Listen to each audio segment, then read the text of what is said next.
These are my custom made Chuck Taylor 70s.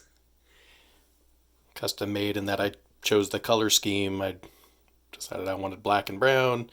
It originally said moose on the back. I'm filming here in my bathroom because the lighting is the best in here. Uh, so a couple of things about these. These are the leather chucks. They're still canvas on the inside. So the leather doesn't look real thick on these. I'd love to see them cut in half just so I can find out how good this leather actually is. Because it seems like it has an actual grain to it, but for all I know, that's just been printed on there. I have no idea. A couple of things about these.